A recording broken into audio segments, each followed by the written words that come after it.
The way the system works, more resources get allocated to the ones who can afford it. गरीब family का बच्चा जो है kidnap हो जाता है, उसकी कोई FIR नहीं लिखेगा, बट अडोब का CEO है, उसके बच्चे की FIR लिखने के लिए सब भागे भागे घर आ जाएंगे. Now you had this Nithari case, you had this other case, the तलवार केस. जी. क्राइम सीन को आपने जो जिस व्यक्ति का काम है, जिसको क्राइम सीन समझ में आता है, वही आके क्राइम सीन डिस्ट्रॉय कर रहा है, विच इज़ द पुलिस. वो सब मेला लगा दिया, तो सब आके वहाँ पे क्या आपको मिल जाएगा. Law changes society, society changes law. Law से अकेले से कुछ नहीं. अब नए लॉ में आप कल को लॉ बना दीजिए कि जी अब रेप में आपको सब में फांसी मिलेगी, क्या लोग रेप करना बंद कर देंगे? आंसर इज नो, नहीं मिलेगी, क्योंकि आपने लॉ बना दिया कि रेप में फांसी मिलेगी, बट कन्विक्शन तो हो नहीं रहा. कुछ लोगों का, एक्सपर्ट्स का बोलना है कि अगर ज़्यादा लॉ स्ट्रिक्ट होंगे, विक्टिम्स के मर्डर ज़्यादा हो जाएंगे रेप केसेस में. कोई भी मर्डरर, उसको पता है कि वो पकड़ा जाएगा आज, कल, परसों, 10 साल बाद. वो बचने के उसके दो ही तरीके, या तो बॉडी को डिस्पोज ऑफ कर दे. आपने देखा नैना सानी केस हुआ दिल्ली में, जिसमें वो बॉडी के टुकड़े करके तंदूर में जलाने का प्रयास किया गया. या फिर दूसरा, वो मर्डर करके उसको ही makes it appear as if it is a suicide. Thinking ये है कि अगर FIR ज्यादा लिखा रहे हैं मतलब क्राइम रेट हाई है. Everybody wants to suppress the crime rate artificially by not lodging. अच्छा, FIR क्राइम लिखा दिया, उससे उनका भी काम बढ़ता है. भाई लिखा दिया, अब उन्हें करना पड़ेगा कुछ. Same is the problem everywhere. जो इंडिया में आप पब्लिक सिस्टम्स में देखते हैं सब जगह, whether it is a hospital, whether it is a university, whether it is, staffing is not as per the population. But हमारे यहाँ ये दिक्कत है, उनका काम बढ़ जाता है. 1.5 लाख की पॉपुलेशन में 3 पुलिस वाले. The new criminal laws focus on justice rather than punishment. आज के पॉडकास्ट में हमारे साथ हैं एक renowned legal expert doctor Parikshit Sirohi, जिन्होंने लिटिगेशन और एकेडमिक्स दोनों में 19 साल से भी ज्यादा का एक्सपीरियंस हासिल किया हुआ. हमने डॉक्टर सिरोही से बात की इंडिया के नए लीगल फ्रेमवर्क यानी भारतीय न्याय संहिता के बारे में, जो IPC इंडियन पिनल कोड को रिप्लेस कर चुका है. हमने डॉक्टर सिरोही से ये समझने की कोशिश की कि नए कानूनों में क्या चेंजेस लाए गए हैं और क्या ये आज के modern crimes, for example cyber crime and terrorism को भी हैंडल करने में इफेक्टिव होंगे. यही नहीं, हमने आज के एपिसोड में Kolkata rape case and murder जैसे क्रिटिकल केसेस और मणिपुर में हुई वायलेंस पे भी बात की, जहां डॉक्टर सिरोही के व्यू पॉइंट से हमें समझ में आया कि जस्टिस सिस्टम में किस तरह की इंप्रूवमेंट्स की जरूरत है. बेसिकली हमारी डॉक्टर सिरोही के साथ जो भी डिस्कशन हुई, उसने हमारी लीगल सिस्टम के कुछ और पहलुओं पर रोशनी डाली है जो आज के टाइम में रेलेवेंट और जरूरी है. तो क्या आप रेडी हैं हमारी डॉक्टर सिरोही के साथ इस इंसाइटफुल कॉन्वर्सेशन को सुनने के लिए? चलिए फिर बिना किसी देरी के शुरू करते हैं आज के पॉडकास्ट को. बट अगर आपने अभी तक हमारे चैनल को सब्सक्राइब नहीं किया है तो आप हमारे चैनल को सब्सक्राइब कीजिए, क्योंकि आपका एक सब्सक्रिप्शन हमें मोटिवेट करता है आपके लिए ऐसा ही अच्छा कंटेंट बनाते रहने के लिए. So let's get the show started. Hi, Dr. Parikshit. How are you? I am fine, thank you. How are you doing, Dhruv? Absolutely fine, sir. Welcome to our podcast. Thank you, sir. Thank you for very coming. much. Sir, आज के podcast में हम लोग court, कचहरी, वकालत, इन चीज़ों के बारे में तो बात करेंगे ही, लॉज के बारे में भी बात करेंगे. बट आज हम समाज में जो चीज़ें हो रही हैं, जिस चीज़ों की वजह से लोग प्रताड़ित हैं, परेशान हैं, उस बारे में हम डीप कन्वर्सेशंस करेंगे. अभी हाल ही में हम देख रहे हैं कि वेस्ट बंगाल में काफ़ी ज़्यादा परेशानी चल रही है, काफ़ी ज़्यादा अनईजीनेस है लोगों के बीच में. लोग परेशान हैं एक केस की वजह से. मणिपुर में लोग परेशान हैं. इन्हीं चीज़ों के बारे में हम बात करेंगे.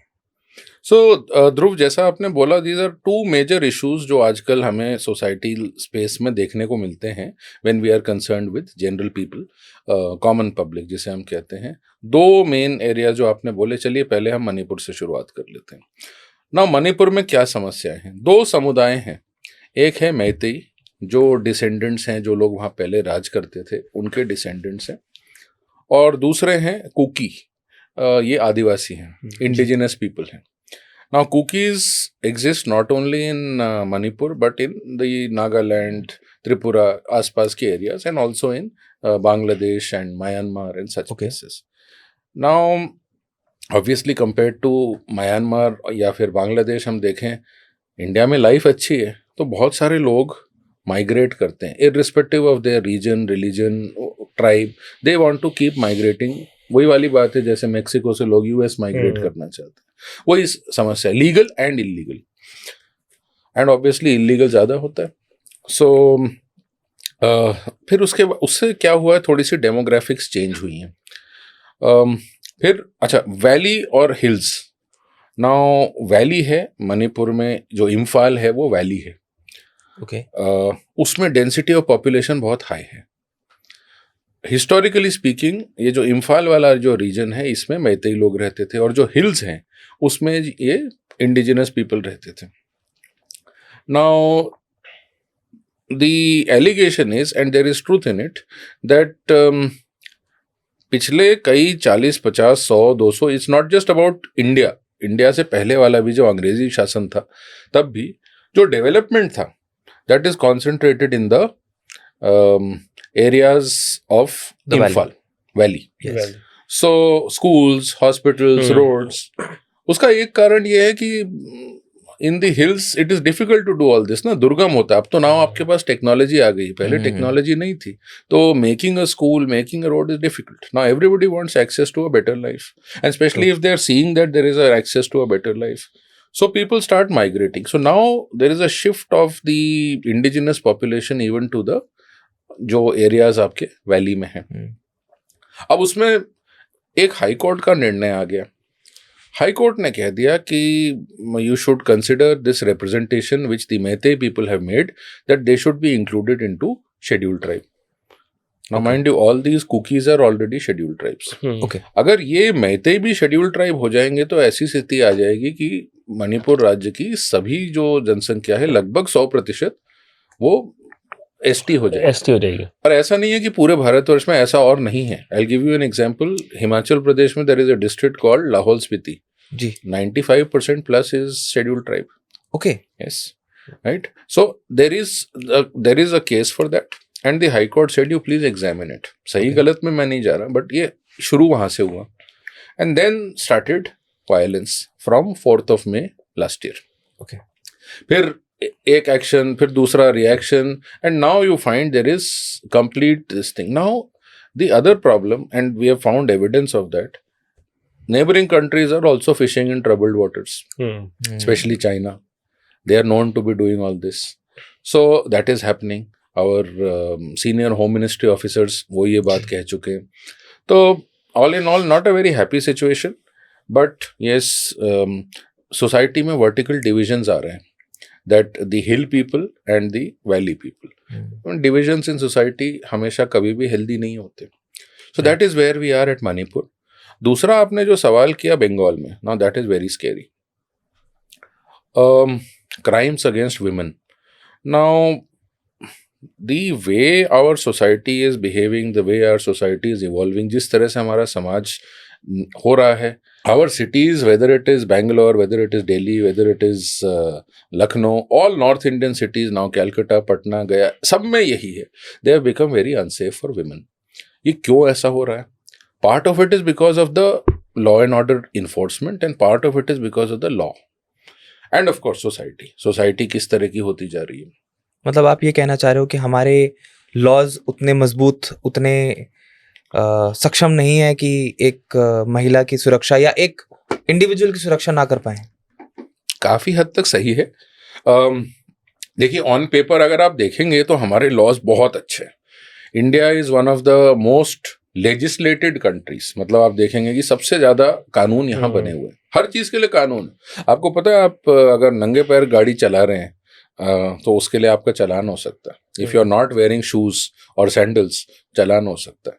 Now to my mind it is impractical. Why do you need to bother आप whether you are wearing shoes or not? Impractical. Chandigarh में चालान कट जाता है अगर आप चप्पल पहन के motorcycle Motor Vehicles Act says so. Yes. Right, that you have to have footwear. So but to my mind it is impractical, because किसी जमाने में होता होगा that you know पेडल बहुत हार्ड होते हैं गाड़ियों के, ब्रेक के और एक्सीलरेट.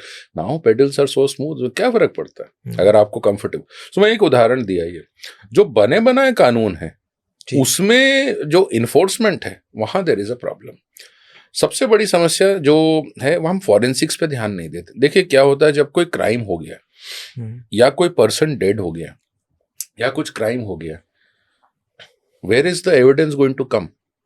हमारा जो कानूनी संरचना है that works on evidence. Right. Evidence कौन लेके आएगा? कोई संगीन क्राइम है, आजकल एक नई चीज हो गई है, क्राइम्स ऑफ पैशन. हम मर्डर कर देते हैं, फिर हम उसको चॉप कर देते हैं बॉडी को. These are all, it is happening everywhere. You've seen this in the Aftab case, Shraddha. You've seen this in Calcutta. Yes. Bangladesh का एक member of parliament आया, Anar, he has been chopped, killed and chopped. So it happened in the case of Maria in Bangalore, Maria Monica Susairaj. The body was chopped into 300 pieces and then set fire. It's completely psycho, like completely. So क्या होता है, कोई भी murderer उसको पता है कि वो पकड़ा जाएगा. आज, कल, परसों, 10 साल बाद. वो बचने के उसके दो ही तरीके. या तो वो बॉडी को डिस्पोज ऑफ कर दे. There is no such thing as body को छुपा दे, बिकॉज आज नहीं तो कल बॉडी मिल जाएगी. या तो बॉडी को डिस्पोज ऑफ कर दे. आपने देखा नैना सानी केस हुआ दिल्ली में, जिसमें वो बॉडी के टुकड़े करके तंदूर में जलाने का प्रयास किया गया.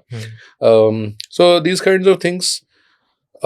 या फिर दूसरा, वो मर्डर करके उसको ही makes it appear as if it is a suicide. Okay. So for solving all these kinds of things, or for example it is a rape or a sexual offense, you have to वो निकल के कैसे आएगा? Through forensics. हमारे यहाँ forensics का हम इस्तेमाल नहीं करते. जो नए वाले क्रिमिनल लॉज हैं ये कहते हैं कोई भी ऐसा क्राइम जिसमें मैक्सिमम पनिशमेंट 6 साल से ज्यादा है, उसमें आपको फॉरेंसिक एनालिसिस जरूर करना पड़ेगा. सो हमारे यहाँ फॉरेंसिक एनालिसिस नहीं होता. हमारे यहाँ crime scene becomes a picnic spot. Everybody goes there, जूते पहन के चले गए, यहाँ से उठा लिया कुछ, वहाँ से उठा लिया. The people who are collecting the evidence, they are not trained people. This is an ordinary constable, not a forensic expert. वो थैली में डाल के ले आता है. अब वो थैली में क्या जो है already contaminated. When I say contaminated, I don't mean धूल, but it could be some other foreign material. DNA sample हम ऐसे ही ले आते हैं. रेप केस में हम क्या करते हैं कि वो विक्टिम को और अक्यूज को घर जाने देते हैं. What is the procedure for that? The procedure is immediately get them to the thana and do a forensic examination, and wherever it needs to be done, put a chart नीचे, chart paper, and उस chart paper में सारे कपड़े pack करिए, and all the fluids and the viscera should be collected then and there. आप घर चले जाएंगे, आप धो लेंगे सब कुछ, नहा लेंगे, 7 दिन के बाद, 8 दिन के बाद आप फॉरेंसिक जांच करेंगे, आपको क्या मिलेगा? ना आप क्राइम सीन पे जाते हैं कि भाई the rape the lady says has taken place here, आप तो वहां गए ही नहीं, right? तो आपको क्या मिल जाएगा? Right? So that is why our cases are falling through. The other problem is हम लोग बहुत ज्यादा ना procedural aspects में लोगों को छोड़ने लगे हैं. Okay. Just procedure. How? मतलब so everything is clear. Classic example of procedure is the Jessica Lal murder case, which shook Delhi in the early 2000s. Right. The judge who's granting the acquittal कानूनी भाषा में मतलब छोड़ दिया, माफ कर दिया. वो कह रहा है मुझे पता है कि तुमने किया है, मुझे पता है सब कुछ, सारे गवाह, सारे सबूत तुम्हारे अगेंस्ट है, बट मेरे पास इनफ एविडेंस नहीं है कि तुम्हें मैं कन्विक्ट कर सकूं, इसलिए छोड़ना पड़ गया. बिकॉज प्रोसीजरल एंगल पे आप एक जगह पे आप बच रहे हैं. The similar example of Nithari case. Exactly the same thing. Perfect. Exactly the same thing. The owner of the house, he has been let go, right? Yes. The Moninder Singh Pandey. Yes. Whereas the servant has been convicted. क्या है, सब कुछ servant अकेला कर रहा था. Whereas there is so much of evidence against the owner of the house. इतना सारा evidence है उसके against कि he was a debauched person. He was looking at child pornography. He was making photographs of people in sexual acts. His own wife had accused him of गलत तरह से touching his own granddaughter. इस तरह का वो व्यक्ति था. Right. But साक्ष्य के अभाव में या प्रोसीजर के अभाव में छोड़ दिया. सो इससे जो होता है ना, जो क्रिमिनल होता है वो इम्बोल्डन हो जाता है. कुछ हद तक कोशिश की गई है नए लॉज में इन सिचुएशंस को करेक्ट करने की. सर ये नए लॉज क्या है? मतलब हमने भी बहुत सुना है आजकल न्याय संहिता के बारे में काफी ज्यादा चर्चा हो रही है. It's in a lot of talks. और क्या है ये न्याय संहिता? अभी आपने जैसे नए लॉज के बारे में बात करी. देखिए ध्रुव, ऐसा है, 3 जो प्रमुख क्रिमिनल लॉज होते हैं, हमारा पहले ये अच्छा, मैं थोड़ी सी बात कर लेता हूँ। ये जो क्रिमिनल लॉज थे, जिस परिवेश में बने, जिस बैकग्राउंड में बने, that was the revolt of 1857। तो ये जो कानून थे, ये इनका इंटेंशन ये नहीं था कि जस्टिस मिले। इनका एम जो था वो ये था कि हाँ, पनिशमेंट हो, एडमिनिस्ट्रेशन अच्छा चले, सुचारू रूप से चले। बिल्कुल ठीक। ओके। सो जो 3 लॉ हैं वो कौन से हैं? भारतीय ये this thing Indian evidence act, जिसको अब हमने बना दिया भारतीय साक्ष्य अधिनियम, वही हिंदी में नाम रख दिया, it doesn't change anything. Indian penal code, and Indian penal code 1861 का है, एविडेंस एक्ट भी 61 का है, और ये जो है CRPC, code of criminal procedure. इसको हम समय समय पे परिवर्तित करते रहे हैं। लास्ट मेजर परिवर्तन इसका 1973 में हुआ है, बट ये बना अंग्रेजों के समय में ही है, 1857 की क्रांति में। ऐसा नहीं है कि वो 1973 के बाद से बदला नहीं है, बट मेन परिवर्तन तब वो बदले हैं। निर्भया कांड के बाद मेजर चेंजेस आए थे, सिग्निफिकेंट, आई वुड नॉट से मेजर, सिग्निफिकेंट चेंजेस आए थे 2013 में, जब वो दिल्ली में सीरियल रेप केस हुआ था। ऐसे ही एक मथुरा रेप केस हुआ था वो 1980s में, उसमें उसके बाद चेंजेस हुए। फिर ऐसे ही कि लेडी प्रिजनर्स को कैसे ट्रीट करना है, लेडी को कैसे अरेस्ट करना है, DK बासु के केस में आया था 1986 में। उसके बाद CRPC में अमेंडमेंट हुआ, तो हुआ है from time to time, but significant change नहीं हुआ है। अब हम जो तीनों लॉज, अच्छा ये 3 क्या है? एक डिसाइड करता है कि आपका एविडेंस यानी कि साक्ष्य कैसे कलेक्ट किया जाएगा। एक ये डिसाइड करता है कि आपके कौन से क्राइम है और कौन सी पनिशमेंट है, दैट इज द IPC। और एक जो है डिसाइड करता है आपका प्रोसीजर, कि जब आपने एक बार कर लिया तो उसका प्रोसीजर क्या है जी। अगर हम तीनों लॉज की बात करें, सबसे कम चेंजेस भारतीय साक्ष्य अधिनियम में है, एविडेंस में। इसमें जो सिग्निफिकेंट चेंज है वो क्या है कि अब हम इलेक्ट्रॉनिक एविडेंस को भी एविडेंस मानते हैं। अब हम कंप्यूटर जनरेटेड डॉक्यूमेंट को भी डॉक्यूमेंट मानते हैं। पहले नहीं मानते थे। नहीं, बिकॉज इन दिस थिंग 1861 किसी ने सोचा ही नहीं था कंप्यूटर कुछ होगा, या टेलीफोन कुछ होगा, या टेलीग्राफ कुछ होगा। तो कंप्यूटर जनरेटेड इस सब को नहीं मानते थे। फ्रॉम टाइम टू टाइम हमने थोड़ा सा इसमें चेंज किए हैं लाने की इस तरह की चीज़ों में, बट दी लॉ पर से now says computer generated. So for example, मैंने डेड बॉडी की ऑटोप्सी की और उसमें मैंने किसी मशीन को यूज़ किया जी। मशीन से जो प्रिंट आउट निकला वो मैं कोर्ट में यूज़ कर सकता हूँ, कल तक मैं नहीं कर सकता था। Okay, right. तो मशीन से मैंने अगर ऑटोप्सी किया, मशीन से मैंने फोटोग्राफ लिया, वो कोर्ट में एक्सेप्टेबल नहीं था। कोर्ट में क्या एक्सेप्टेबल था कि मशीन से फोटोग्राफ लिया, उस फोटोग्राफ के बेसिस पे डॉक्टर ने क्या लिखा, दैट इज एक्सेप्टेबल। ठीक है। तो एविडेंस एक्ट में यही एक मेजर चेंज है और चेंज, बट क्योंकि हम लोग बिल्कुल कॉमन बातें कर रहे हैं तो I would not like to go into that. जो सबसे ज्यादा चेंजेस हैं वो प्रोसीजरल लॉ में है। जो CRPC अब बन गया है BNSS, भारतीय न्याय सुरक्षा संहिता, ओके, BNSS, उसमें सबसे ज्यादा चेंजेस हैं प्रोसीजरल।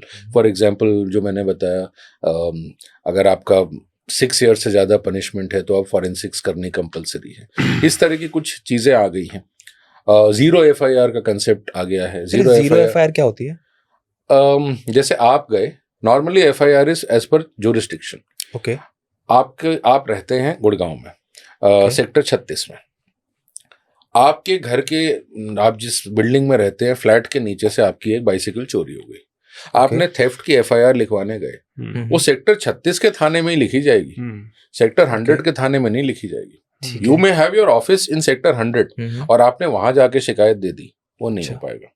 अब जीरो FIR कहता है आप जहां पे भी जाते हैं वो शिकायत लिखेंगे और फिर उसको जहां का जुरिस्डिक्शन है वो पुलिस भेजेगी, वो आपका काम नहीं है। आपके लिए अगर सेक्टर 100 जाना कन्वीनियंट है तो आप सेक्टर 100 जाइए। ओके। आपको सेक्टर 36 जाने की जरूरत नहीं है, और वो सेक्टर 100 वाले जो पुलिस ऑफिसर्स हैं वो सेक्टर 36 में उसको भेजेंगे। मतलब मुझे पता चलता है कि मेरे घर पे मेरी गाड़ी चोरी हो गई और मुझे फोन पे किसी ने बताया, फॉर एग्जांपल, करेक्ट, तो मैं हूं अभी बैठा हुआ सेक्टर 105 में, तो मैं सेक्टर 105 में जाके इमीडिएटली FIR दर्ज कर सकता हूं।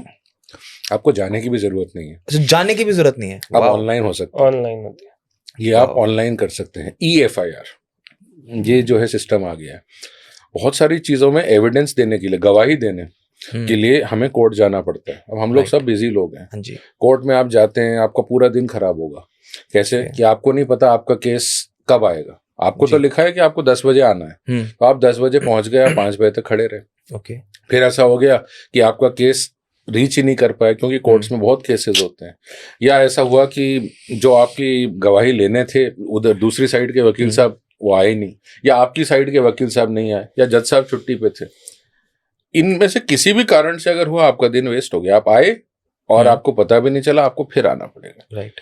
तो इस कारण से लोग जो हिचकिचाते हैं, गवाही देने में जाना नहीं चाहते, अवॉइड करना चाहते हैं। राइट। सो अब जो है उन्होंने कहा भाई आपकी वीडियो कॉन्फ्रेंसिंग से भी ये हो सकती है। अच्छा, एविडेंस कर सकते हैं। यस। सिमिलरली जो समन्स है, आपको कोर्ट आना है, वो कैसे होता है? वो चिट्ठी भेजते हैं, डाक जाती है। डाक जाती है, फिर उसके बाद आप 2 बार 3 बार नहीं मिले तो वो आपके घर पे जाके चिपका देते हैं। या उसको क्या बोलते हैं, चिपस चस्पा करना। चस्पा करना। तो और उसके बाद भी नहीं हुआ तो फिर न्यूज़पेपर में वो देते हैं, अगर आप Okay. अक्यूज्ड हैं। राइट। अगर आप गवाही देने आ रहे हैं तो आपके खिलाफ पहले नॉन बेलेबल वारंट होंगे, फिर बेलेबल वारंट होंगे। तो फिर अब इसमें ये सब इन्होंने चेंज कर दिया है। अब Okay. व्हाट्सएप के माध्यम से समन जा सकते हैं। सीरियसली? यस। ईमेल के माध्यम से समन जा सकते हैं। So if I am saying that mister so and so should be called to depose either as in my favour or whatever, I mean prosecution है तो वो कह रहा है कि ये मेरा केस सपोर्ट कर रहा है, या डिफेंस है तो वो मैं आपका ईमेल आईडी या मैं आपका address, WhatsApp, phone number court को सप्लाई करता हूँ। व्हाट इफ मैंने पढ़ा नहीं? व्हाट्सएप आपने नहीं पढ़ा, हाँ वो बात अलग है, वो बात अलग है। फिर उसके बाद ट्रेडिशनल तरीके से करना पड़ेगा। But research is showing that अगर कोई चीज है जो लोग देखते हैं regularly, that is WhatsApp. Right? So they are doing it by multiple ways, WhatsApp also and email also. ये कानून अलाउ करता है। तो इस तरह की जो कई सारी चीजें हैं वो इसलिए बनाई हैं कि जो हमारी सिस्टम है वो सुचारू रूप से चल सके। तो उम्मीद है कि इन चीजों की वजह से जो प्रोसीजरल डिलेज हैं, जो बाकी चीजें हैं, वो we will be able to tackle them.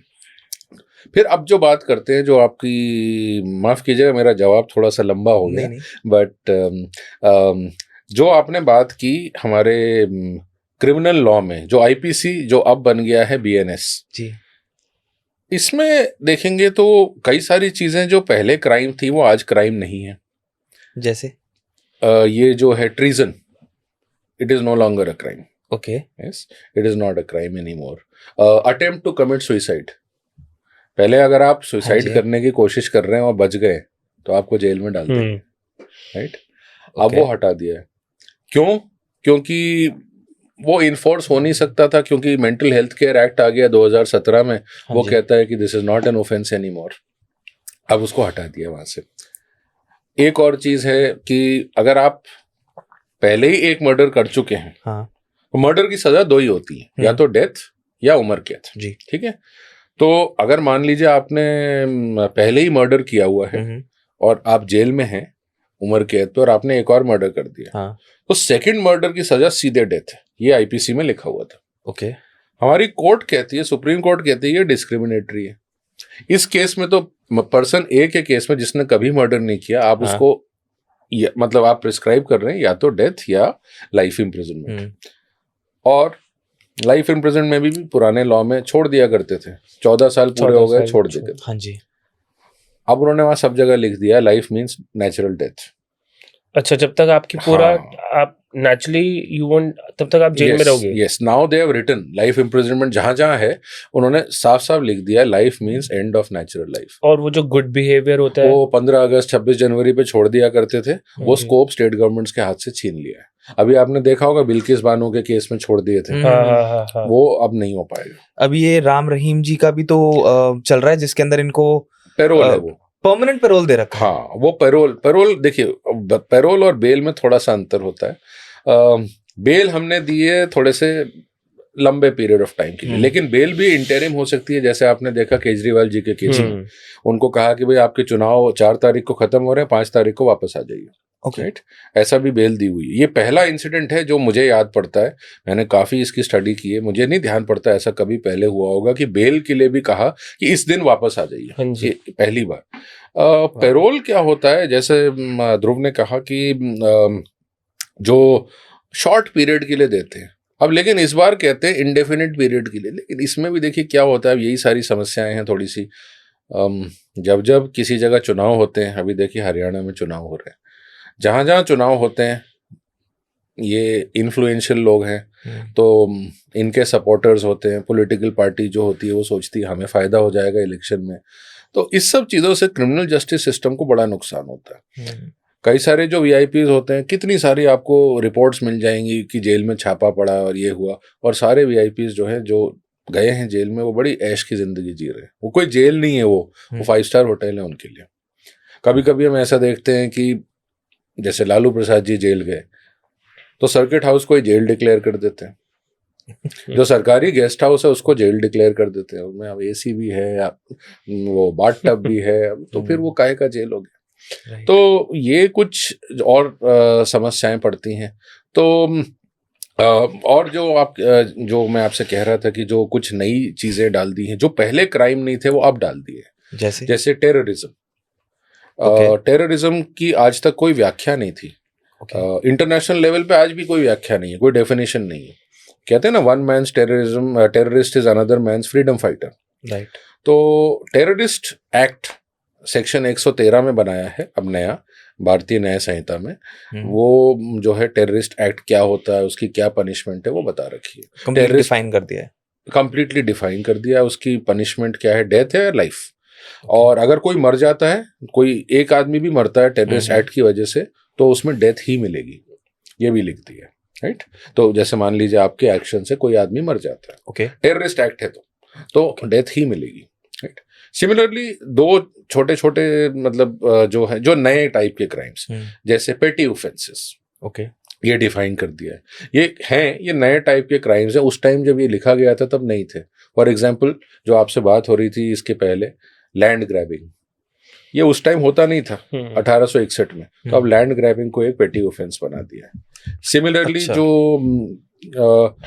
ये जो ऑर्गेनाइज क्राइम बना दिया है, बहुत सारे जो क्राइम है जो ऑर्गेनाइज वे में हो रहे हैं, मतलब कोई सट्टा खिला रहा है, उसको ऑर्गेनाइज क्राइम बना दिया है। ऐसे कुछ जो चीजें जो हैं उनको डिफाइन कर दिया कि भाई ये ऑर्गेनाइज्ड वे में हो रहा है। प्रोस्टिट्यूशन, राइट, ऑल्दो इसके लिए दूसरे पृथक रूप से कानून बने हुए हैं, immoral trafficking of women act, but IPC जो मेन आपका पीनल लॉ है, जो बीएनएस है, उसमें पहली बार इनको डाला गया है।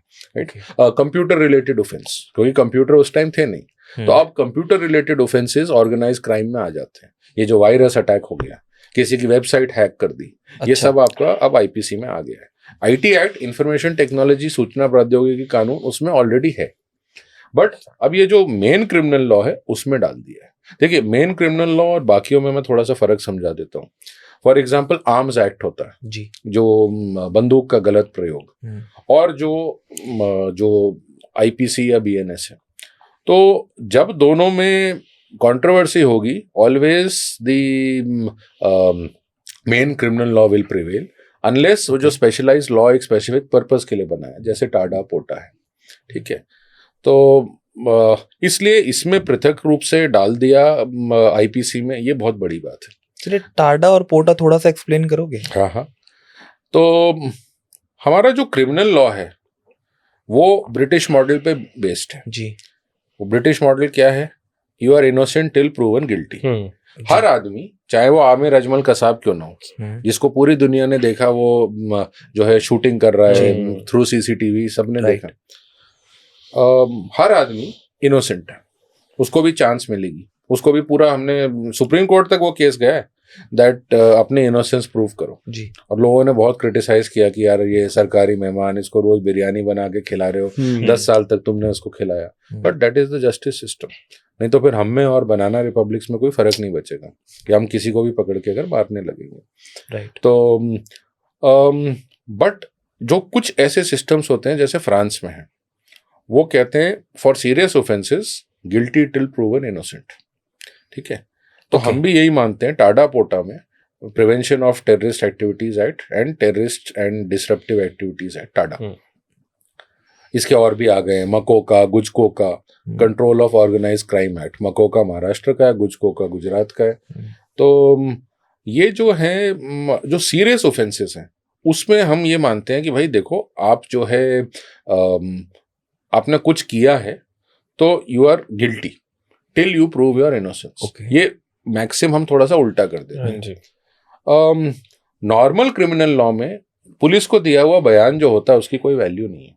क्यों नहीं है? क्योंकि नहीं तो पुलिस वाला किसी को भी मार के लिखवा लेगा थाने में दी थाने में, right? To any police officer the statement admission confession जो पुराने वाले लॉ में था वो 24 से 32 एविडेंस एक्ट में लिखा है। Only exception is dying declaration, जब आप मर रहे हैं तब जो बयान दिया गया है उसमें भी कोशिश करते हैं कि रिकॉर्ड किया जाए, उसमें भी कोशिश करते हैं कि कोई मैजिस्ट्रेट हो, मैजिस्ट्रेट मतलब जज हो या एसडीएम हो, इस तरह का कोई प्रेजेंस व्यक्ति में, उसकी प्रेजेंस में हो, या रिकॉर्ड किया गया हो, या डॉक्टर के सामने हो, जी, क्योंकि वो आपको पता है कि ये व्यक्ति मर रहा है तो वो अक्यूज छूट जाएगा, क्योंकि अब ये व्यक्ति तो बयान देने की स्थिति में नहीं है उसके साथ क्या हुआ, तो इसको डाइंग डिक्लेरेशन कहते हैं। बट इसके अलावा, डाइंग डिक्लेरेशन के अलावा पूरा आपका क्रिमिनल लॉ इसी पे है कि पुलिस वाले को दिया हुआ बयान, चाहे वो डीजीपी हो, पुलिस कमिश्नर हो, कोई भी हो, राइट, एक्सेप्टेबल नहीं है।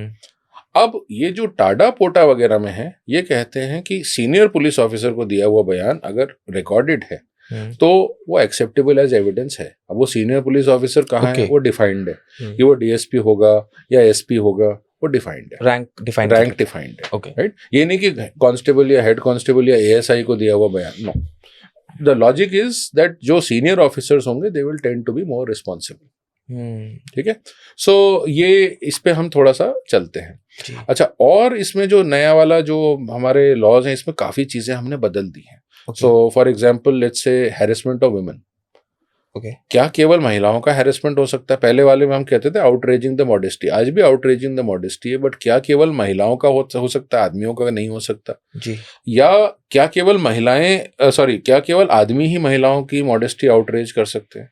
What about the situation wherein let's say एक लेडी है, वो दूसरी लेडी की चुन्नी खींच लेती है। अच्छा, तो अब हमने जो मैन वर्ड था इस सेक्शन में उसको चेंज कर दिया person. So if even a lady is doing this she can be charged. तो ये कुछ जो चीजें हैं जो आ गई हैं, इस तरह से हम जो है मतलब कुछ मैं कहूँगा कुछ सेक्शंस को कंबाइन किया है, कुछ सेक्शंस को स्प्लिट किया है, कुछ को और सीरियस बनाया है।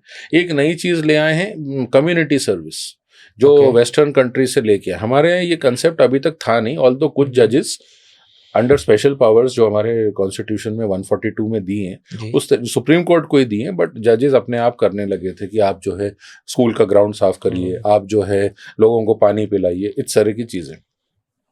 तो अब कुछ ऑफेंसेस उन्होंने स्पेसिफाई कर दिए हैं कि भाई ये 6-8 ऑफेंसेस 10 ऑफेंसेस हैं, इसमें केवल ये मिलेगा।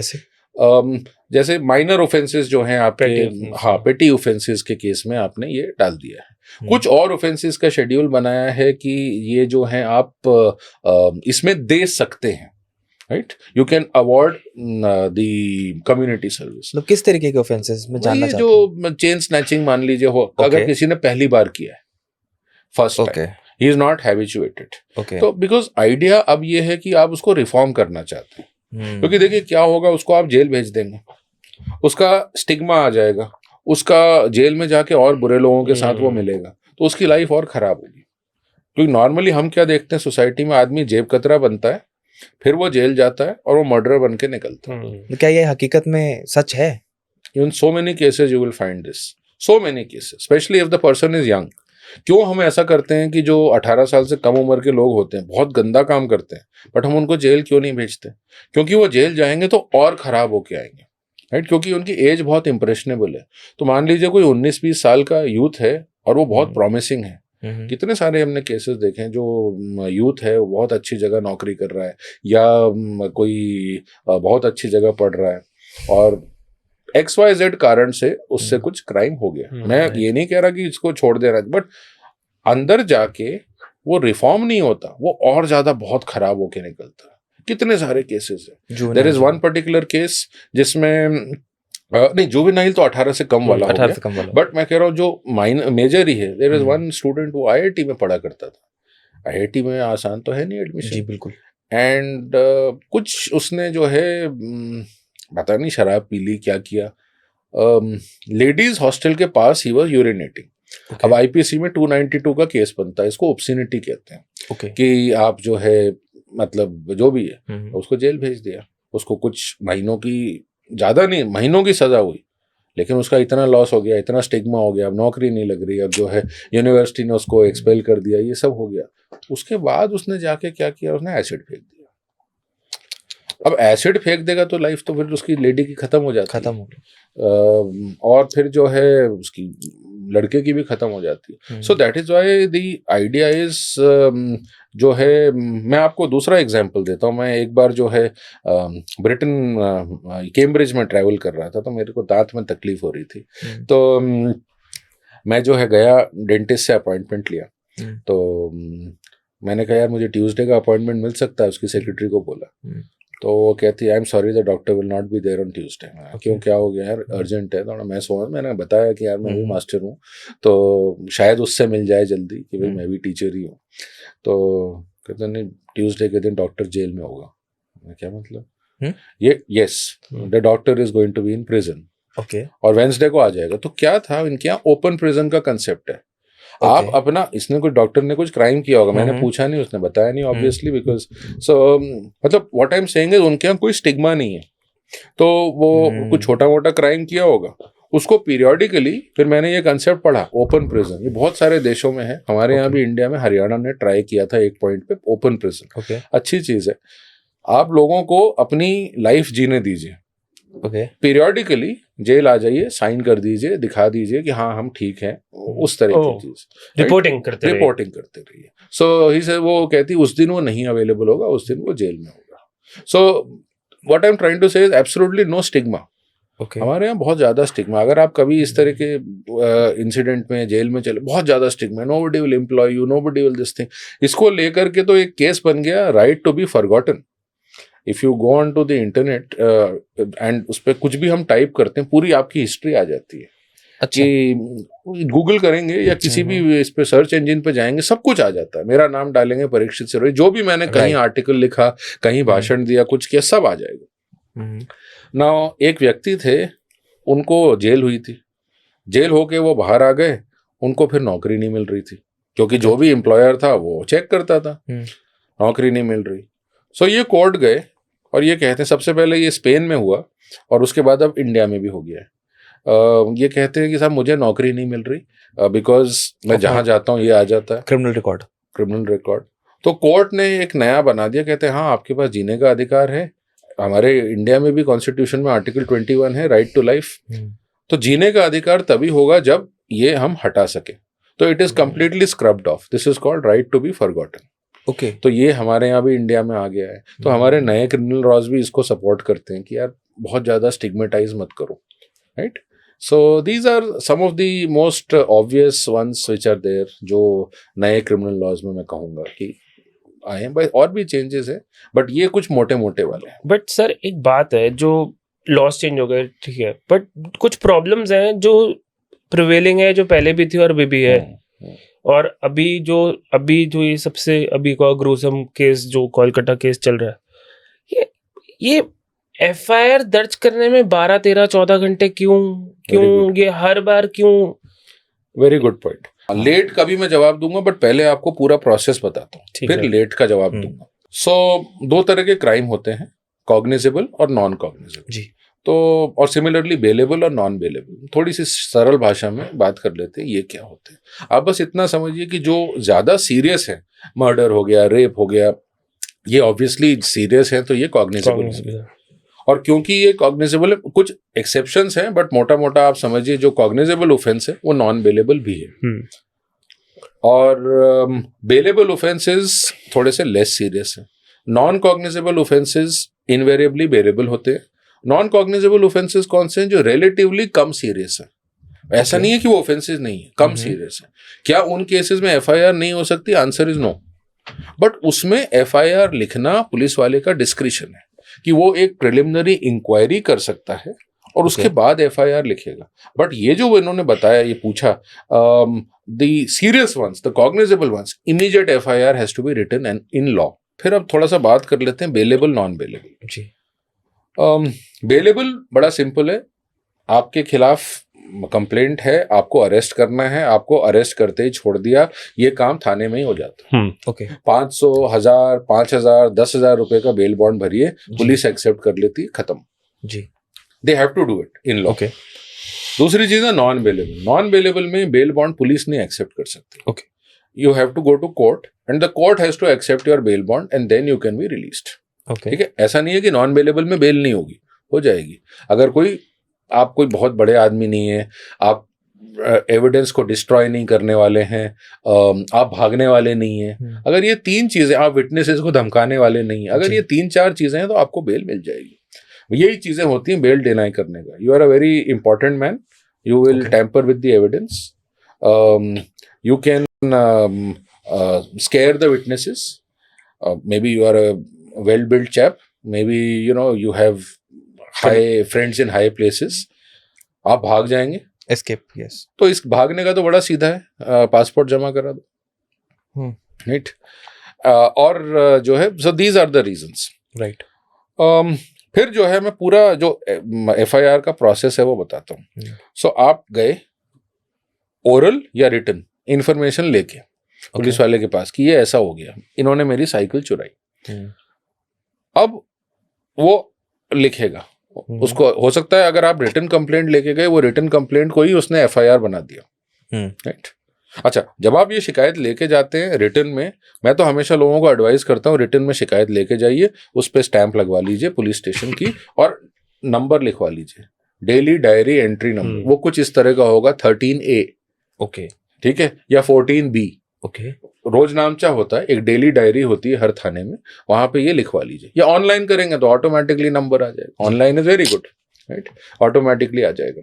सो कोई प्रॉब्लम ही नहीं है। और पेटी ऑफेंसेस के लिए तो हमेशा ऑनलाइन करना चाहिए। आपका मोबाइल फोन गुम गया, हमेशा ऑनलाइन करिए, क्योंकि आप जाएंगे थाने, आपका टाइम वेस्ट होगा। Nobody is going to spend time tracing a mobile phone, but आपने ऑनलाइन कर दिया, उसमें यह है कि अगर वो मोबाइल फोन कल को मिसयूज होता है टेररिस्ट के द्वारा, आप बच गए। Similarly with your iCard, similarly with anything, any important document, right? Okay, so फिर उसके बाद क्या हुआ, उन्होंने, पुलिस ने उसको FIR लिख ली। FIR की एक कॉपी आपको मिलेगी जिसने शिकायत लिखवाई, एक कॉपी मिलेगी जिसके अगेंस्ट शिकायत लिखवाई है, okay, right. FIR is all computerised. नए लॉ के हिसाब से एक कॉपी विक्टिम को भी मिलेगी। ऐसा हो सकता है कि शिकायत मैंने लिखाई, मैं बोल रहा हूं कि ध्रुव ने साद को मारा, तो पुराने लॉ के हिसाब से मुझे एक कॉपी मिलेगी और साद को एक कॉपी मिलेगी, सॉरी इनको एक कॉपी मिलेगी, बिकॉज ये अक्यूज्ड है ध्रुव। नए लॉ में साद को भी एक कॉपी मिलेगी because he is the victim, ठीक है। ये एक चेंज आ गया है। FIR ऑनलाइन भी होती है, सारी आपको FIR ऑनलाइन मिल जाएंगी, दिल्ली की या हरियाणा, गुड़गांव की, सबकी, except for the ones which are serious, मतलब जिसमें एलिगेशन कुछ सीरियस है। कुछ रेप का एलिगेशन है तो लेडी की आइडेंटिटी है, तो लेडी की आइडेंटिटी हटानी पड़ेगी। या कुछ टेररिज्म की बात है तो वो obviously you don't want information to become public, वो सेंसिटिव है। अदरवाइज सारी FIR ऑनलाइन होती है because that is in the interest of transparency. Okay, so FIR होगी। अब FIR के बेसिस पे पुलिस अपनी जांच करती है। अच्छा, FIR लिखने से पहले भी जांच करती है police, but that is only in the case of a non cognizable. Cognizable में तो करनी ही करनी है। जैसे इनका सवाल था कि rape case is cognizable, you have to immediately do it, but वो इन्होंने जो कहा 14 घंटे बाद, उसके हम बात करेंगे। उसके लिए थोड़ा सा ये परिवेश समझने की आवश्यकता है जी। फिर उसके बाद you have a chargesheet as per the law 90 days, but sometimes like we said it can be more, but 90 days में अगर नहीं किया तो आपको जज के पास आना पड़ेगा। जज जो है वो आपको परमिट करेगा मोर टाइम, 60, 90 वॉटेवर। वो टाइम खत्म होगा, फिर आना पड़ेगा कि जी अभी भी रेडी नहीं है, अभी भी बयान देख रहे हैं, अभी भी हम जो है डॉक्यूमेंट्स को पढ़ रहे हैं, एटसेट्रा एटसेट्रा।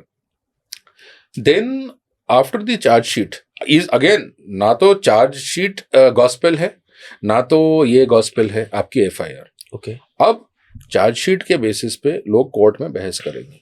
ये ट्रायल जो आपने सुना होगा, this is not trial, this is pre trial. हाँ जी। तो इसमें डिफेंस और पुलिस, प्रोसिक्यूशन, ये अपने अपने गवाह लेके आते हैं, एविडेंस लेके आते हैं कि भाई इन पे एलिगेशन ये इन्होंने मारा, कैसे मारा जी, CCTV में देखिए इनके हाथ में डंडा है, ये देखिए मेडिकल एविडेंस, इनको ये ब्रूजेस है, ये देखिए ये एविडेंस है, यहाँ पे खून जमा हुआ है इनके हाथ पे, राइट, ये देखिए इनके फटे हुए कपड़े हैं, whatever, these are all the evidences. उसके बाद क्या होगा, जज साहब को उनके पास अथॉरिटी है, इफ ही फील्स इसमें तो कुछ नहीं बनता तो वो डिस्चार्ज कर देंगे, केस खत्म। ओके अगर जज साहब को लगता है प्राइमा फेसी केस में कुछ दम है, then he will frame a charge. The format of that charge is कि जो है I so and so magistrate charge you Mr. X for the offence committed under section so and so IPC or under section so and so BNS or Okay. under section so and so Arms Act, whatever. It could Okay. be also IPC का भी section लगेगा, arms act का भी लगेगा, PFA का भी लगेगा, whatever. It could be several. ठीक है, सेक्शंस लगते हैं. आपके पास दो ऑप्शन है, हाँ जी आई प्लीड गिल्टी. आई प्लीड गिल्टी मतलब केस खत्म हो जाएगा. आप और हर एक्यूज बोलता है I don't plead guilty, I claim trial. अब ट्रायल शुरू होगा. अच्छा, अगर आपने प्लीड गिल्टी कर दिया तो आपने कोर्ट का टाइम बचाया, इसको हम प्ली बार्गेनिंग कहते हैं. आपको सजा मिलेगी. इसका कोई कट एंड राइट फॉर्मूला नहीं है, बट 1/4 इज द रूल. मतलब जो आपने किया उसकी मैक्सिमम पनिशमेंट अगर 10 साल है तो हो सकता है आपको 2-2.5 साल मिले, या हो सकता है उससे कम भी मिले. ठीक है, अच्छा, हाँ. ये गिल्टी प्लीड करना हाँ, है जैसे प्लीड गिल्टी किया आपने तो 2-2.5 साल. दिस इज आपने वो इसलिए क्योंकि आपने कोर्ट का टाइम बचाया, राइट. आपने रिसोर्सेज बचाए, कोर्ट के रिसोर्सेज, प्रोसिक्यूशन के रिसोर्सेज वो कर दिए. तो इसलिए नोबडी प्लीड्स गिल्टी. वो दे प्ले द सिस्टम कि जी देखेंगे क्या होगा. अच्छा, फिर क्या होता है. अच्छा, हमारे यहाँ प्रॉब्लम क्या है इंडिया में कि जो किसी भी जेल में आप जाके देख लीजिए, the ratio of under trial to convicts 10:1, 12:1, 9:1, 20:1 ऐसा होगा. जेल में जो कैदी हैं वो सजा उनको नहीं मिली हुई, ये वो है जिनका ट्रायल चल रहा है. और वो क्यों है ऐसा? क्योंकि इतने गरीब हैं, वो बेल अफोर्ड ही नहीं करते, उनको पता ही नहीं कि कैसे बेल मिलती है एटसेट्रा.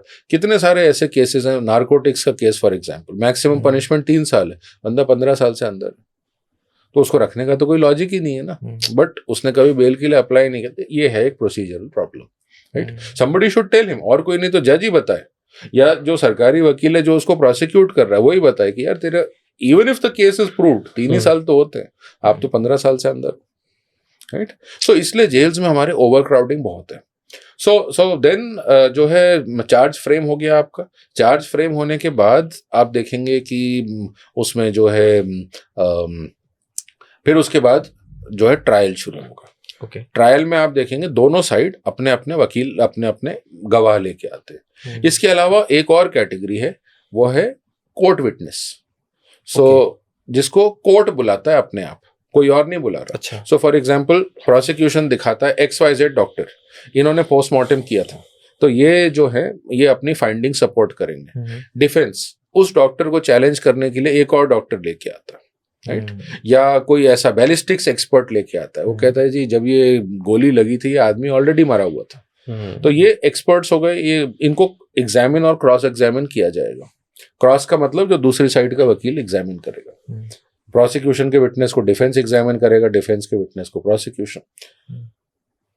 उसके बाद कोर्ट बुलाता है, अच्छा भाई आप एम्स के डॉक्टर हैं, फेमस डॉक्टर हैं, आप बताओ जी, आपका ओपिनियन बताओ, राइट.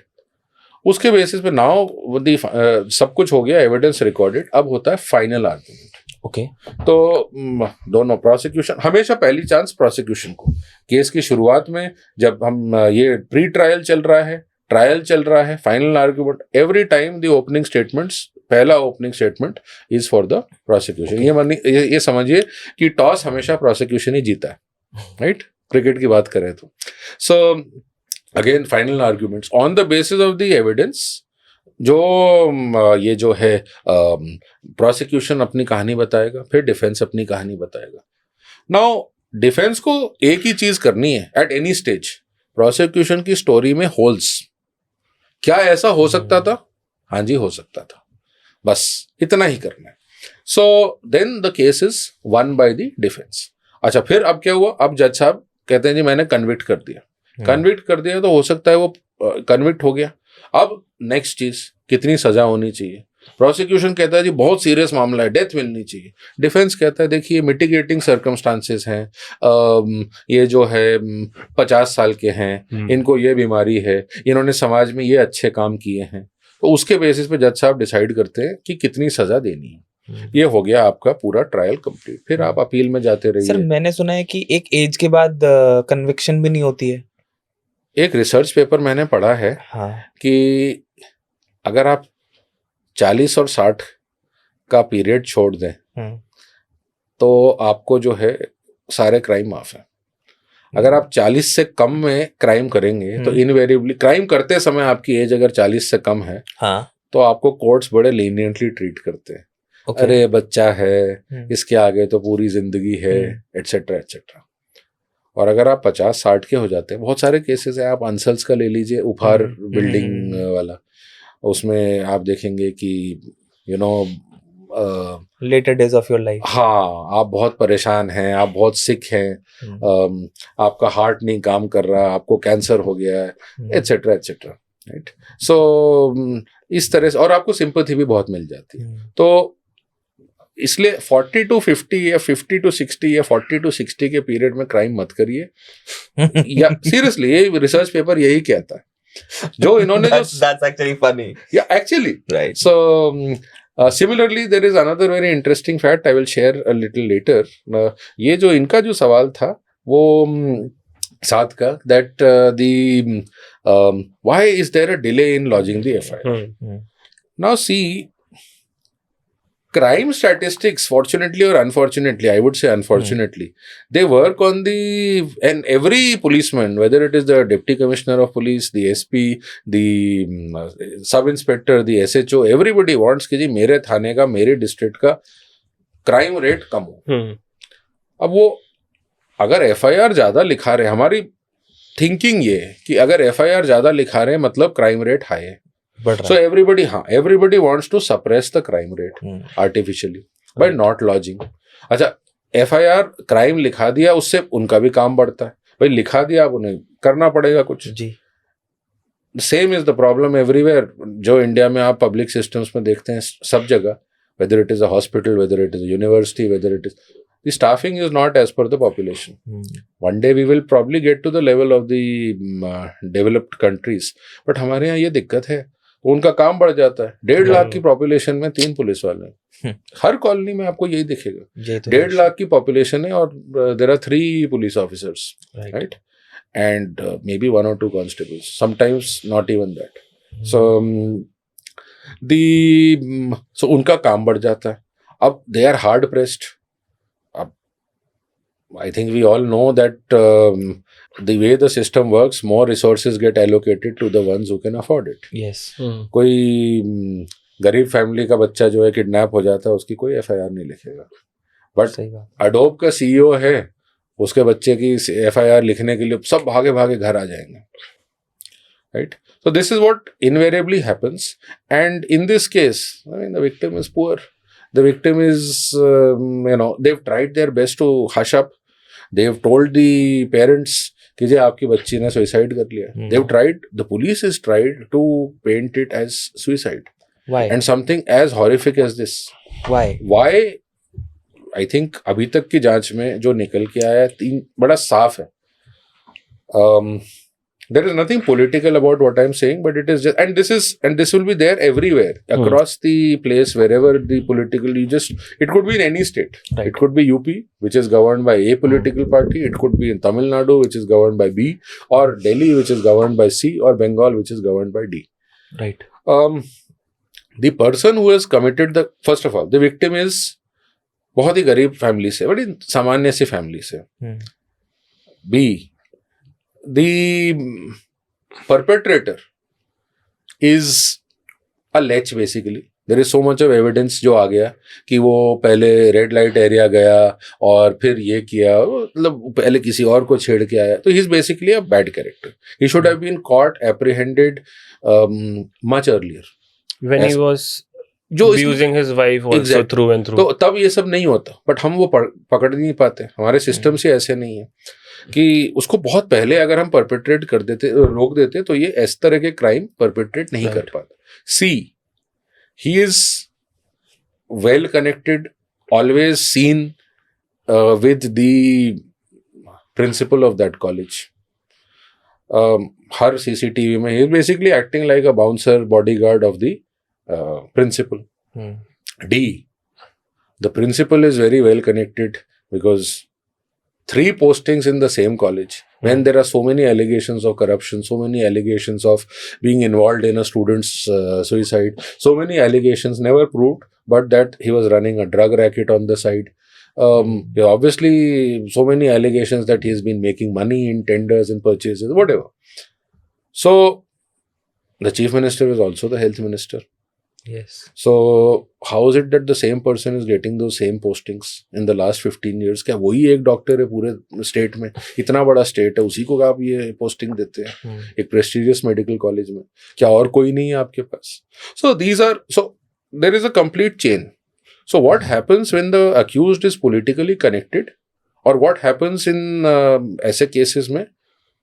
केस को कमजोर करना सबको अच्छा लगता है, और वो नेचुरली भी होता है कि भाई हम लेथार्जिक हैं एज इट इज, तो प्रोसिक्यूट करने में मेहनत आ रही है, और एज इट इज हमें सब कह रहे हैं political pressure, money, whatever, to present a poor case, तो it works for everyone.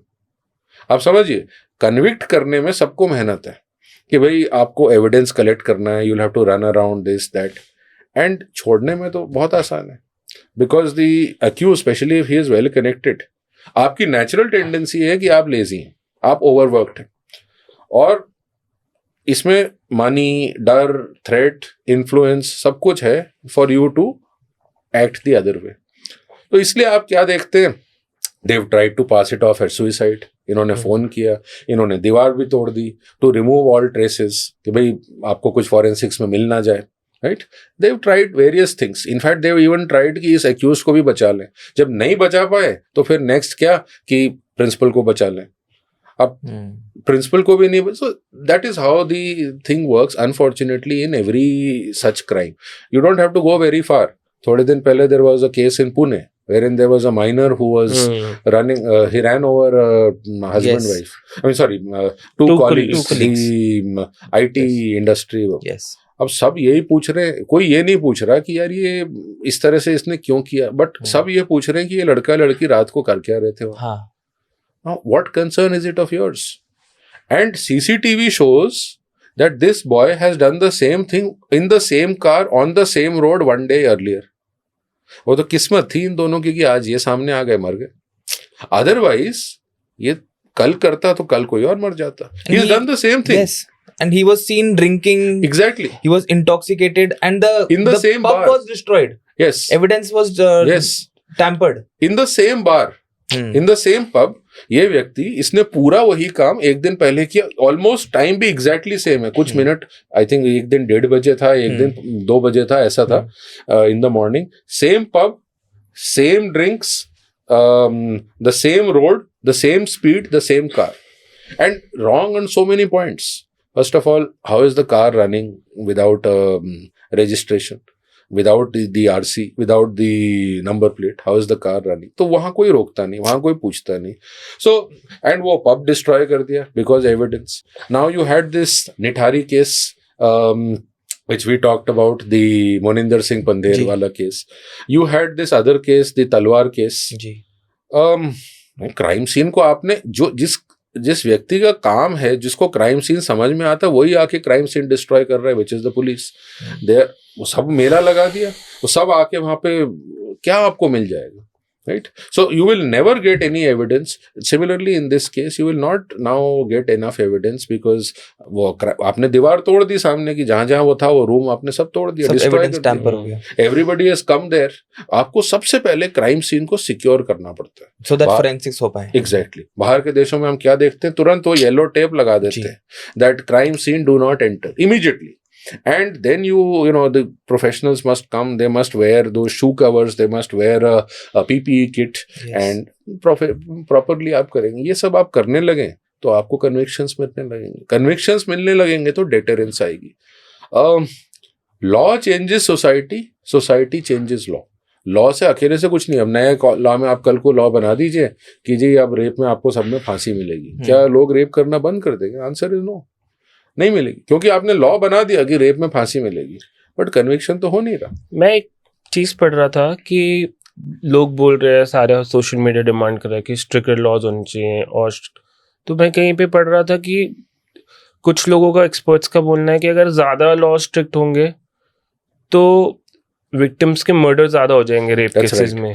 That's right. So this was जो जब ये निर्भया केस हुआ उसके बाद पहली बार आया कि अगर आप मर्डर कर देंगे या पीवीएस में छोड़ देंगे, PVS is persistent vegetative state में लेडी को छोड़ देंगे तो आपको सीधे डेथ मिलेगी। Right. तो व्हाट स्कॉलर्स आर्ग्यूड कि now there is more motivation to kill the person, now there is more motivation to leave the person in persistent vegetative state.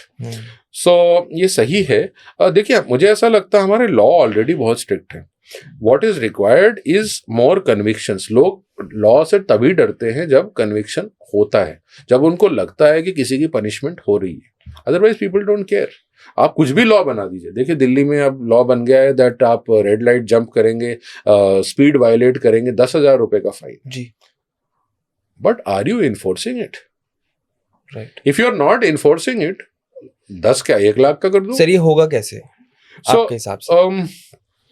दो चीजें होती हैं, law changes society and society changes law.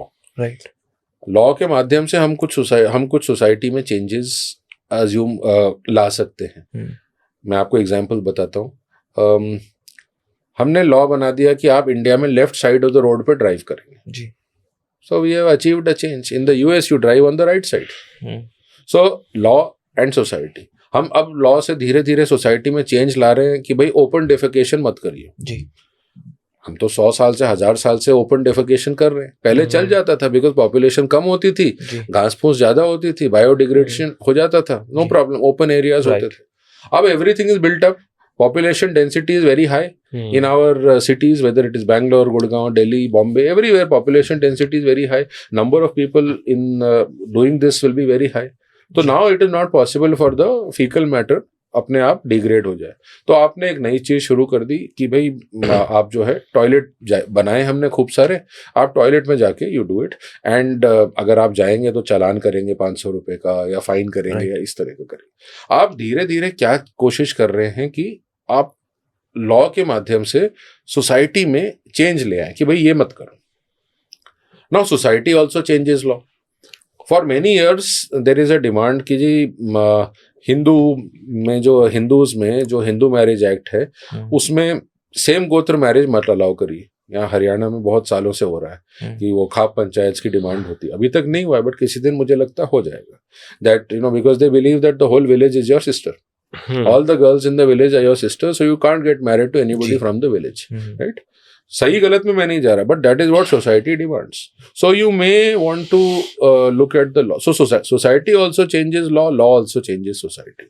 So first of all you have to, आपका जो enforcement है वो बहुत strong होना चाहिए। आपका जो एविडेंस कलेक्शन है वो बहुत स्ट्रांग होना चाहिए।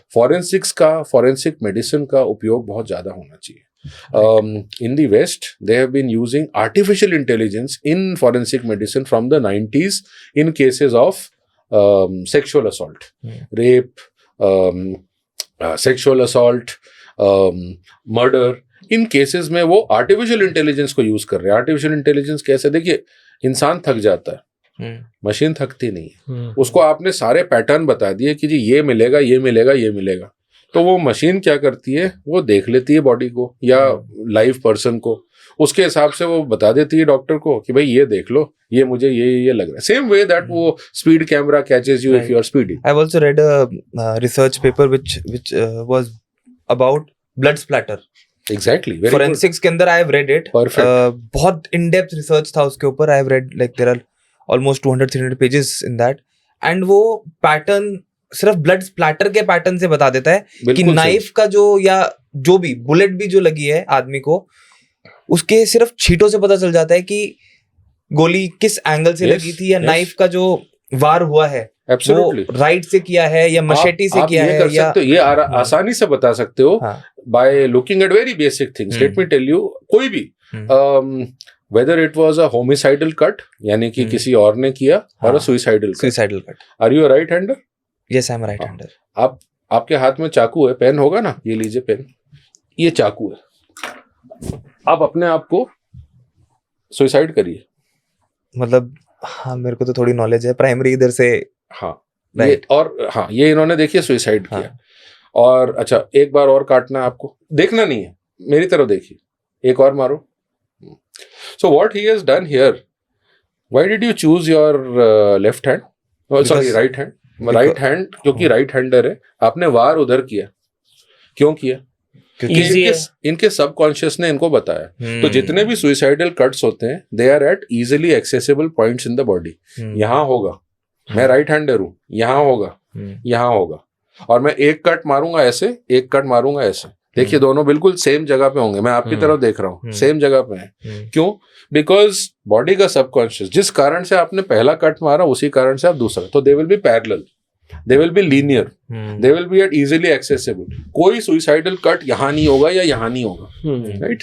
सिमिलरली होमिसाइडल कट कहीं भी हो सकता है। जब सुइसाइडल कट होता है तो पहले एंट्री जो है वो हल्की होती है और जो एग्जिट है वो डीप है। डीप होगा। होमिसाइडल में उल्टा है, एंट्री जो है डीप है और निकल रहा है चाकू तो हल्का हो जाता है। फिर उसके बाद so these are very very basic techniques. Homicidal में आपके कपड़े फटेंगे, जरूर फटेंगे, क्योंकि जिस तरह से वो मार रहा है। और सुइसाइडल में कपड़े नहीं फटेंगे because you are hitting yourself at accessible places, है ना? सो फिर उसके बाद जैसे आपने ब्लड स्पैटर का बताया, क्राइम सीन जहां पे आपको मारा है या चोट लगी है वो डिस्टर्ब्ड नहीं होगा in the case of suicide, whereas in the case of homicide disturbed होगा, कुछ जमीन पे ड्रैग किया होगा, कुछ यहाँ सामान टूटा होगा, इस तरह की चीजें होंगी। अगर आपने खुद को मारा है तो आपकी बॉडी कैडेवेरिक स्पैज्म में चली गई तो आपके हाथ में चाकू रह जाएगा या पास में गिर जाएगा, या गोली मारी है तो गोली पिस्टल हाथ में है या पिस्टल पास में गिरेगी, वो वहां नहीं जाएगी जहां सामने कर्टन है, राइट? अगर होमिसाइड है तो वो या तो वेपन ले जाएगा छुपाने के लिए या वो आपके हाथ में पकड़ा देगा but trying to show it as suicide. Immediately the forensic photographer comes, वो देख के आधे सेकंड में बता सकता है कि ये पकड़ा नहीं पकड़ाया गया weapon, right? So these are very basic, very basic. Similarly आप अपने आप को कट करेंगे तो अप टू डाउन जाएगा, कभी नहीं हो सकता डाउन टू अप, हो ही नहीं सकता कि डाउन टू अप। अगर आप लेफ्ट हैंडर हैं तो आप राइट हैंड पे काटेंगे या ऐसे काटेंगे, right? So these are the basic things. So इन पैटर्न देखिए, अगर आप राइट हैंडर हैं तो देखिए आपने भी वैसे ही किया था। हाँ, ये देखिए लेफ्ट टू राइट जा रहा है, it will never go like this. But अगर कोई सामने से करेगा तो वो राइट टू लेफ्ट जाएगा, क्योंकि किसी भी डायरेक्शन में हो सकता है वो। बट इसमें when you are doing it yourself, ये कभी ऐसे करेंगे क्या आप? तो फिर कोई भी नहीं करेगा। सो द अदर थिंग, अगर आपके डिफेंस कट्स हैं वो नहीं होंगे, जैसे आपके यहाँ पे इधर पे कहीं पे भी डिफेंस कट्स नहीं होंगे, क्योंकि मारने वाले भी आप हैं, मरने वाले भी आप हैं। In a case of homicide, if you are right hander here और here, if you are left hander here और हियर, आपको डिफेंस कट्स होंगे, आप अपना बचाव कर रहे हैं। तो ये कुछ बेसिक सी चीजें हैं। ये जो है हमें हम अगर फॉरेंसिक इन्वेस्टिगेशन करें, फॉरेंसिक मेडिसिन करें, many of these things we can solve. But there is एक तो थोड़ी सी प्रॉब्लम विल की होती है, थोड़ी सी प्रॉब्लम ये होती है सिस्टम में बचाने में ज्यादा इंटरेस्ट होता है रादर देन प्रोसिक्यूशन।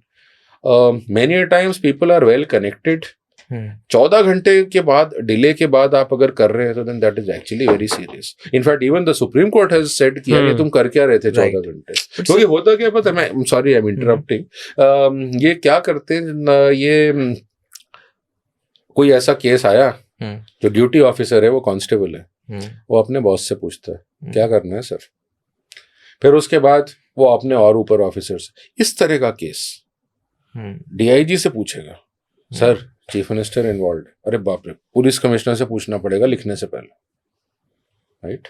हायरार्की के ऊपर छोड़ देते हैं। They will have to ask so many people, sir allegation है कि ये आदमी जो है ये चीफ मिनिस्टर का बंदा है या चीफ मिनिस्टर से इन्वॉल्व है, तो then it will go right up to the police commissioner कि भाई इसमें करना है कि नहीं करना है, क्या कार्रवाई करनी है। तो केवल एफआईआर लिखने की बात है।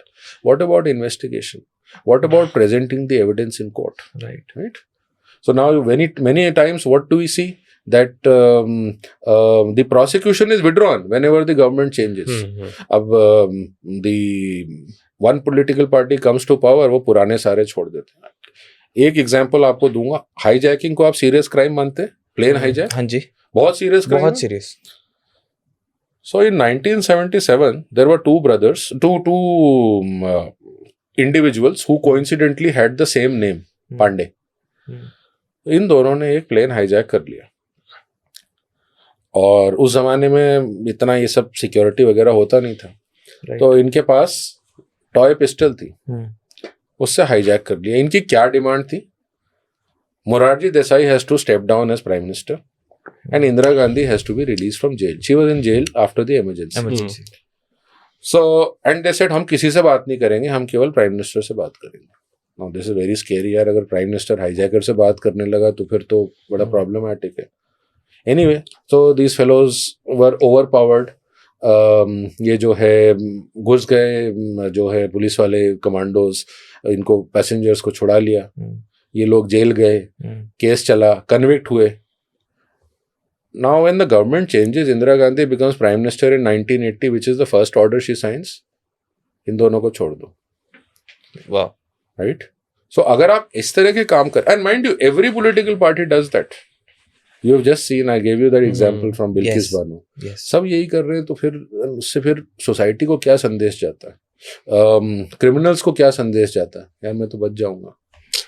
That is, जब तक वो मेंटालिटी नहीं चेंज होगी, इस तरह के unfortunately the things, and of course societal things also have to change. You know, I mean, why do we feel that you know we can get away with this? Why do we think, हम लोग ये क्यों भूल जाते हैं कि हमारे घर में भी सिस्टर है, हमारे घर में भी मदर है, हमारे घर में भी डॉटर है? हम ये भूल जाते हैं. तो वो हम लोग ये सोचते हैं कि यार हमारी डॉटर को, सिस्टर को कोई ना छेड़े, बट हम कुछ भी करें. That's a problem. So how people are brought up, उसमें हमें थोड़ा सा बदलाव लाना पड़ेगा. It's a societal aspect. So what you're trying to say is that the bigger problem persists in the law enforcement and not the judiciary system, क्योंकि system तो वहीं पे एक्ट करेगा ना जहाँ पे लॉ एनफोर्समेंट जो उसको प्रेजेंट करेगा. फॉरेंसिक्स होंगे, अच्छे एविडेंस होंगे, केस को अच्छे तरीके से प्रेजेंट करा जाएगा, तभी तो कुछ एक्शन लिया जाएगा. सही कह रहे हैं आप ध्रुव. मेरा मानना है कि by and large, because that is what I have seen in practice, that is what I am very keenly studying for the last so many years, even after leaving practice, what is happening in the courts, all courts. District court में क्या हो रहा है, appeal में क्या हो रहा है, हाई कोर्ट में क्या हो रहा है, Right. सुप्रीम कोर्ट में क्या हो रहा है, ट्रायल कोर्ट में क्या. I am reading, watching this thing. So judiciary may have its limitations, the most obvious one being the judge population ratio. Even countries like Bangladesh have a better judge population ratio than us. There's a serious problem with that. But despite that, I think problem बस वही हो जाती है that the way the investigation is done, the way the evidence is brought, जिस तरह से हम शुरुआत में इन्वेस्टिगेशन करते हैं. देखिए हर चीज़ में बिल्कुल एलिमेंट्री चीज़ें जो होती हैं, जैसे एक्सीडेंट हो जाता है, 1 घंटे के अंदर हमें आदमी को अस्पताल पहुंचाना है अगर बचाना है. जैसे साहब ने कहा कि भाई FIR 1 घंटे के अंदर FIR लिखनी है, इमीडिएटली क्राइम सीन को सिक्योर कर देना, डेफिनेटली कन्विक्शन रेट बढ़ जाएगा. कन्विक्शन रेट बढ़ जाएगा, लोग क्राइम करने से डरेंगे. One very senior police officer once told me, says if the police is doing its job well, एक छोटे से बच्चे की चप्पल या छोटे से बच्चे का खिलौना भी कोई नहीं चुरा सकता. So very true. Right. What you are saying is absolutely true कि अगर सिस्टम बदले तो क्राइम भी कम हो जाएगा, कन्विक्शंस बढ़ेंगी, तो ऑटोमेटिकली एक इंसान के मन में एक डर पैदा होगा कि भाई चोरी नहीं करनी, क्राइम नहीं करना, इन सब चीज़ों से दूर रहना है. एंड इसके लिए रिफॉर्म्स जो है, आई थिंक न्याय संहिता के थ्रू और ऐसे ही नए एक्ट्स आ रहे हैं, नई चीज़ें इम्प्लीमेंटेशन हो रही है, मुझे लगता है कि चीज़ें काफ़ी बदलेंगी. राइट साद भाई? So, you know, just to take your point further, deterrence जिसे हम कहते हैं वो बहुत ज़रूरी है. ये जो लोग चाहते हैं कि या समझते हैं डेथ टू रेपिस्ट बोलते हैं, ये हैंगिंग की बात करते हैं, अगर आप स्टडी करेंगे इससे कोई बहुत ज़्यादा फर्क पड़ा नहीं है. अमेरिका में है कैपिटल पनिशमेंट, बट क्या वहाँ पे क्राइम ग्रूसम वाले नहीं हो रहे हैं. डिटरेंस, लोगों में डर बहुत ज़रूरी है. और वो जैसे तुलसीदास जी बोल के गए ना, भय बिन होत न प्रीत, मतलब even to fall in love you need fear. तो डंडे का फियर, प्रोसिक्यूशन का fear is very important. That's what I feel. So ये भी पढ़ा जा रहा है और ये भी आता है कि काफ़ी ज़्यादा रेप केसेस फॉल्स होते हैं in terms of you know when a lot of females once were in a relationship or had consensual sex or you know they had their consensual relation, but वो बाद में जब चीज़ें haywire हो जाती हैं तो they accuse or you know they file rape charges against the person. Correct. सादी, आपने बहुत इम्पोर्टेंट सा जो सवाल लाके खड़ा किया. हमारे यहाँ जो 3-4 मेन इश्यूज हैं, उनमें एक कॉमन थ्रेड देखा जाता है. Let me just touch upon all these 4 issues. One is POSH, the protection of women from sexual harassment at workplace. One is SC/ST harassment. One is dowry. और चौथा जो है वो जो आपने बोला फेक रेप केसेस. ये चारों ही बहुत सीरियस ऑफेंसेस हैं. ये चारों ही हमारे यहाँ होते हैं. जो देखा गया है many times genuine victims of SC/ST Act harassment और POSH और ये जो है डाउरी, ये कभी कोर्ट सिस्टम पुलिस स्टेशन पहुंचते ही नहीं है. और specially in urban area, supreme Court has said this way back in 2011. Urban areas में खास तौर पे देखा गया है, इन चारों ही एरियाज में इसका मिसयूज या तो ग्रॉसली एग्जैजरेटेड है या बिल्कुल ही असत्य है. Talking specifically of fake rape cases और exaggerated rape cases wherein the people may have been in a relationship and then things have gone wrong, they decide to go their ways, they may even be living in at one point of time. Supreme court ने 2011 में justice Katju का एक judgement है, उसमें कहा हुआ है कि we have to have a separate test.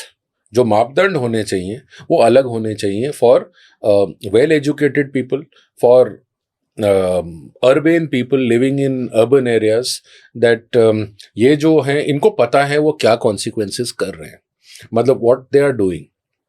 सो इसमें कोई मॉरल्स नहीं है.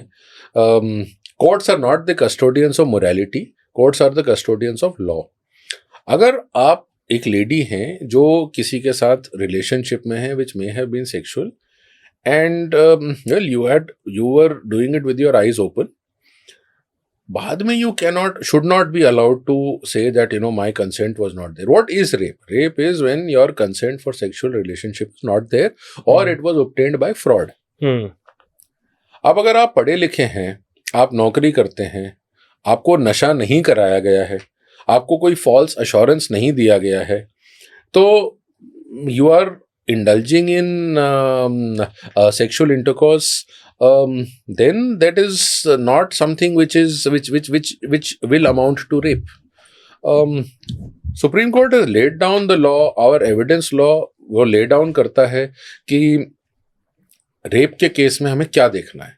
हमें ये देखना है कि लेडी कहती है कि माई कंसेंट वॉज नॉट देयर, और दूसरा हमें देखना है sexual activity has taken place. बस ये दोनों देखना है. Now in such a case जब वो लेडी कह रही है my consent is not there, but दिख रहा है कि ये काफी समय से चल रहा है, there are witnesses who are saying that they were living in the same house, then it should not be treated as rape. And then of course because it has impacts on the accused, उसकी life, उसकी profession, उस पर सब पे accused होगा. जैसे हमने पहले बात की, हमारे यहाँ स्टिग्मा बहुत ज़्यादा है. So this is another aspect, yes. और इसकी वजह से नुकसान क्या होता है कि जो genuine केस होते हैं ना, उसको भी लोग ये समझने लगते हैं कि अरे फर्जी है. We've had a case in Calcutta wherein the chief minister, no less, and chief minister is the only woman chief minister in the country. She says this is a dispute between a customer and the client. The lady has been raped. And the chief minister says that this is the Park Street case which I'm talking about. And the chief minister says that this is a dispute between, no less. Now see what is the impact on the judicial system, legal system, the entire police force, उस पे क्या impact होने वाला है when the chief minister is making a statement कि ये एक client और एक service provider का dispute है, which means she is alleging that the lady is a prostitute. Bhai, even if that is the case, even if, so does the prostitute have a right of consent? Yes or no? Yes. She does. She does. In fact, every person has a right of consent at every stage. If person A ने कभी sexual activity की person B के साथ, unless you are in a relationship or marriage, because marital rape का concept India में नहीं है, बाकी कुछ देशों में बाहर है, then at every point of time, day 1, day 2, day 3, consent होना जरूरी है ना. तो बट अगर आप 1 साल से या 10 महीने तक किसी के साथ थे और अब आप आके कह रहे हैं बाद में, और सिमिलरली यही प्रॉब्लम वो मी टू वाले केसेस में देखी गई। जी इतने साल बाद आप अगर आके कह रहे हैं तो उसको थोड़ा सा it has to be taken with a pinch of salt. But can a woman prove that she was raped in marriage? वो हमारी कोर्ट्स एक्सेप्ट नहीं करती किसी भी point पे? अनलेस वो लेडी माइनर है, क्योंकि हमारे यहाँ माइनर एज पे भी शादी हो जाती है। Okay. So the age is prescribed that इस एज के बिलो अगर वो लेडी है तो वो यस, हस्बैंड भी है तो भी वो रेप है। But for example, the person is not a minor and there is domestic violence happening and certain circumstances that are happening and the person says that I have been raped multiple times by my husband. वो मैं बताता हूँ, उसका एक ही situation और है जो आपने बोली। अगर जुडिशियल सेपरेशन का ऑर्डर है, हिंदू मैरिज एक्ट में जुडिशियल सेपरेशन होता है, बाकी भी लॉज में होता है, जुडिशियल सेपरेशन का ऑर्डर है। ड्यूरिंग जुडिशियल सेपरेशन का मतलब आप अभी भी हस्बैंड वाइफ हैं बट आपको अलग अलग रहना है। उस पीरियड में अगर हस्बैंड जो है has intercourse with the wife without her consent, then it is rape. Yes, otherwise in no situation in India, if the lady is not a minor, will you accept marital rape? Sir, So ladies के case में, मतलब wives के case में, it is not accepted. So what are the laws against the people who make false accusations of rape? False accusation of rape, you can be prosecuted for the false accusation. हमारे क्या BNS में ऐसा कोई provision है? नहीं। But false accusation के लिए हम इसमें general clauses act में और कई जगह, 2-1 जगह इस तरह के प्रावधान हैं। फॉल्स प्रोसिक्यूशन, मैलिशियस प्रोसिक्यूशन लोग करते हैं कि मैलिशियस, बट हमारे यहाँ इंडिया में again the same thing, it is not given so much of importance. It should, because the person's honour, the person's, उसका जो जितना भी बिल्ट अप रेपुटेशन है वो तो सारी चली जाती है because of this. So malicious prosecution, false prosecution और ज़्यादा इवॉल्व करने की जरूरत है इंडिया में। जिस तरह से हम इसको, कई सारे लोग इसको डेफेमेशन में ले आते हैं, ये प्रूव नहीं हुआ तो अब मैं आपको क्रिमिनल डेफेमेशन करता हूँ, राइट? आपने ये एलिगेशन लगाया, वो कोर्ट में प्रूव नहीं हुआ, so now I am filing a case of criminal defamation. So you will see mister Kejriwal has had to apologise in every case. He is accused mister XYZ of corruption, right? Gadkari, Arun Jaitley, various people. So he's had to apologize because he's been given the legal advice कि देखिए आपने बिना facts के ये allegation किया है तो गड़बड़ हो जाएगी। 40 cases he has apologized. Okay. Thank you, sir. Thank you so much for all the information. Thank you. It was a pleasure speaking to both of you. And I feel that this podcast has been so insightful. And there's a lot of knowledge that we have acquired, and I think the audience will also acquire a lot of knowledge from this podcast. और बहुत सारी ऐसी चीजें हैं जिनको लोग जानना चाहते हैं, उस बारे में आज का ये पॉडकास्ट सुन के वो काफी क्लैरिटी मिलेगी, काफी जागरूक हो जाएंगे। Great, and I think you guys are doing a fantastic job. मतलब इस तरह की अवेयरनेस मैंने आपके काफ़ी पहले भी पॉडकास्ट देखे हैं, जिस तरह के आप डाइवर्स तरह के लोगों को लाते हैं, the kind of interest that people build up, and of course the knowledge and learning in a very informal setting. तो I think you guys are also doing a great job. Thank you so much sir, and I think that's what Misfit Humans is all about, and thank you so much sir for coming. Thank you, my pleasure.